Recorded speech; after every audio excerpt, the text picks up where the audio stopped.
Ketika asa tergilas privilege,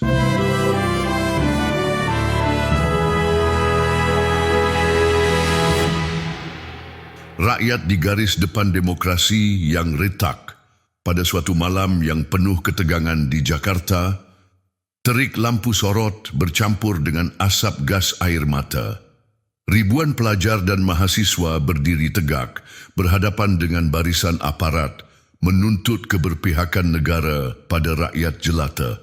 Spanduk-spanduk renta berkibar, suara serentak menggema, potong gaji DPR, turunkan kebijakan yang merugikan rakyat, namun yang lebih menyayat, lembaga yang konon menjadi wakil rakyat hadir dengan gaji dan tunjangan yang dianggap fantastis.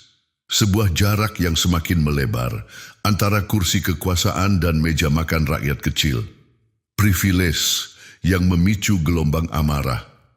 Publik dikejutkan oleh angka tunjangan yang bisa menyentuh puluhan, bahkan ratusan juta rupiah per bulan. Bandingkan dengan upah mayoritas rakyat, yang rata-rata hanya 3 juta rupiah. Jurang itu tidak lagi sekadar metafora. Ia nyata, ia terasa. Gelombang protes menyeruak, mahasiswa, buruh, aktivis tumpah ke jalan menuntut keadilan. Gas air mata, water cannon, dan kekerasan menyambut mereka. Bahkan ada simbol perlawanan yang menyala, sepeda motor dibakar di tengah jalan. Kemarahan rakyat kian memuncak ketika seorang anggota DPR dengan enteng menyebut kritik publik sebagai tolol. Bukan sekadar kata, tetapi cermin dari kekuasaan yang lupa bahwa rakyatlah pemilik sejati kedaulatan.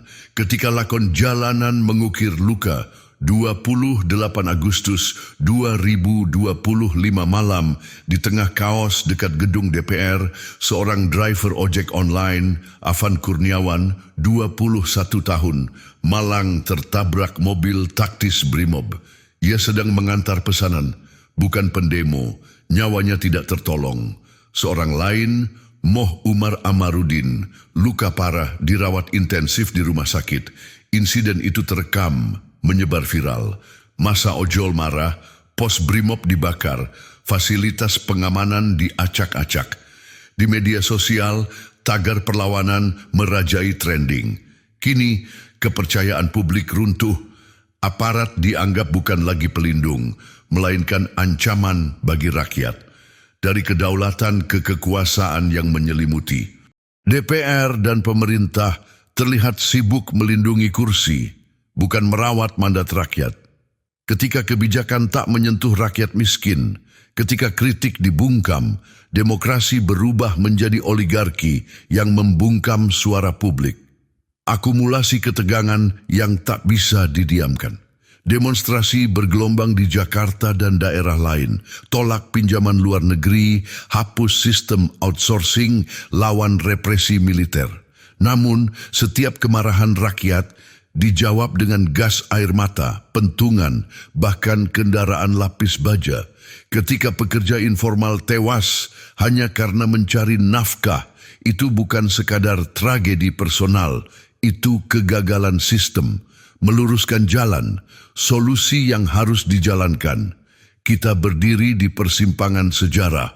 Untuk kembali ke demokrasi yang bermakna, reformasi mendalam harus dilakukan. Transparansi gaji DPR, hormati kritik rakyat, reformasi Polri dan Brimob dengan investigasi tuntas, dialog terbuka tanpa represi, budaya politik yang humanis, suara yang tak bisa padam. Kematian Afan bukan hanya tragedi personal. Itu simbol bahwa demokrasi kita sedang sakit parah. Tetapi masih ada harapan. Sejarah membuktikan ketika rakyat bergerak, suara yang dibungkam dapat kembali menggelegar. Kini tugas kita jelas, pastikan demokrasi bukan sekadar narasi kosong, tetapi praktik nyata, adil, terbuka, dan untuk semua. Bukan hanya untuk mereka yang duduk di kursi tinggi dengan gaji fantastis, tetapi untuk rakyat, untuk Afan, dan untuk masa depan bangsa.